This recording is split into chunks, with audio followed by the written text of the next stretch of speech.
نفل نماز عبادت کرنے کی ثواب لکھ دیتا ہے صاحب. بڑا متبرک مہینہ ہے. اسی مہینہ کے 27ویں تاریخ کو نبی پاک علیہ الصلاۃ والسلام کا معراج ہوا ہے. ٹھیک ہے نا. رجب کے 27 تاریخ کو معراج کا دن ہوتا ہے. 26واں رات سب کچھ سمجھ میں نہیں آتا. معراج جب آئے گا 27واں رات، میں کہنا یہ چاہتا ہوں کہ اس معراج کی رات کو مسلمان منانا چاہیے. اس میں کچھ عبادت بندی بھی کرنا چاہیے. آج تو دیکھیے 1 تاریخ یا 2 تاریخ ہوگا، 27ویں تاریخ اس کے پہلے میں بتا دوں گا معراج کیا ہوتا ہے. معراج کیا ہے؟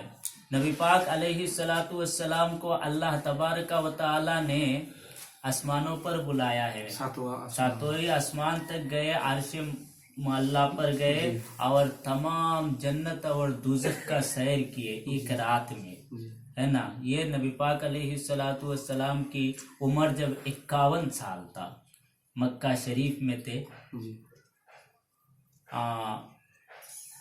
کعبہ کے پاس ہی اپنے چچا جاد بہن ام ہانی کے گھر پہ نبی پاک صلی اللہ علیہ وسلم تشریف رکھے ہوئے تھے. رات کو جبرائیل علیہ السلام آئے اور کہا کہ اللہ تبارک و تعالی نے آپ کو بلایا ہے. حضرت جبرائیل علیہ السلام لے گئے، پہلے بیت المقدس میں گئے، پھر آسمان کا سفر شروع ہوا. ٹھیک ہے. تو اس کا جب وقت آئے گا میں تفصیل سے آپ لوگوں کو بتا دوں گا، اور اس دن اور اس رات کو عبادت بندگی کا ہم کچھ اہتمام کریں گے مسجد میں. ٹھیک ہے نا. تو ہم کو اس مہینہ کو تعظیم کرنا چاہیے. زیادہ روزہ رکھ کے، زیادہ نفل نماز پڑھ کے، توبہ استغفار کر کے، ہمارے زندگی کے جو گناہ ہوئے ہیں ان پر شرمندہ ہو کر، اور اللہ تبارک و تعالی کا زیادہ ذکر کر کے. صاحبو، آج کی یہ جو خطبہ ہے، یہ جو مہینہ ہے، یہ رجب کی مہینہ ہے. ہم سب کو آج کی تاریخ سے ہی ارادہ کر لینا چاہیے کہ ہم کم از کم ان تینوں مہینہ تو کیا کریں، 5 وقت نماز ادا کرے، اور ہمارے گناہوں کے لیے کیا کرے، توبہ استغفار کرے. اور اللہ تبارک و تعالی مجھ کو اور آپ سب لوگوں کو توفیق عطا فرمائے کہ ہمیشہ ہم اللہ کے حکم احکام کی پابندی کر سکے. کہو اللہم آمین. آج کی جو آیات میں نے پڑھا ہے، اللہ تبارک و تعالی فرماتا ہے وَمَا تُقَدِّمُوا لِأَنفُسِكُم مِّن خَيْرٍ تَجِدُوهُ عِندَ اللَّهِ. اس کا مطلب ہے کہ تم آگے جو بیچتے ہو تمہارے لیے نیکی سے، ہم جو نیکی کرتے وہ ہمارے لیے ہی بیچتے ہیں آخرت کے لیے. ٹھیک ہے نا. تَجِدُوهُ عِندَ اللَّهِ هُوَ خَيْرًا وَأَعْظَمَ أَجْرًا. وہ تم ضرور اللہ کے پاس پاؤ گے، میدان محشر میں وہ تم پاؤ گے، بلکہ وہ پاؤ گے اس سے اچھا پاؤ گے، اور اس کا بڑا اجرت کر کے اللہ تبارک و تعالی آپ کو بڑا چڑھا کر کیا کریں گے، آپ کو بدلا گے، برباد نہیں ہوگا. میں نے ایک دن آپ لوگوں کو کہا تھا کہ نیکی کو نیکی سمجھنا چاہیے، جتنے ہو سکے ہم کو نیکی کرنا چاہیے. ٹھیک ہے نا. اور گناہوں سے ایسے بچنا چاہیے. وَاسْتَغْفِرُ اللَّهَ. اور تم اللہ سے معافی منگو. وَاسْتَغْفِرُ اللَّهَ. اللہ سے معافی منگو. ان اللہ غفور الرحیم. بے شک اللہ تبارک و تعالی معاف کرنے والا مہربان ہے. دیکھیے ہم انسان ہے، گناہ ہو جاتا ہے، گناہ سے کوئی خالی نہیں ہے، اور اللہ بھی غفور معاف کرنے والا مہربان ہے. لیکن ہم کو معافی مانگنا چاہیے. اس کے لیے ہم کو مہلت لینا نہیں ہے، کب موت آ سکتا ہے ہمارا. اس لیے ہم ہر وقت توبہ کے لیے تیار ہو جانا چاہیے. ہر وقت ہم کو توبہ کرنا ہے اور اللہ سے معافی چاہنا ہے. حدیث شریفوں میں آیا ہے، نبی پاک صلی اللہ علیہ وسلم فرماتا ہے التائب من الذنب کمن لا ذنب له. گناہوں سے توبہ کر لینے والا ایسا ہوتا ہے جیسے کہ اس نے گناہ کیا ہی نہیں ہے، جیسے کہ اس کی گناہ ہی نہیں ہے.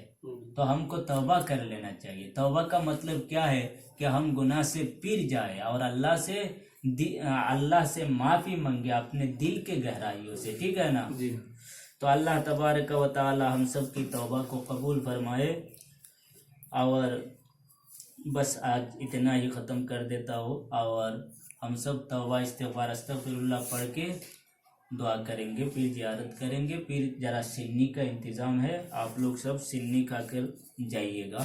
السلام علیکم ورحمۃ اللہ۔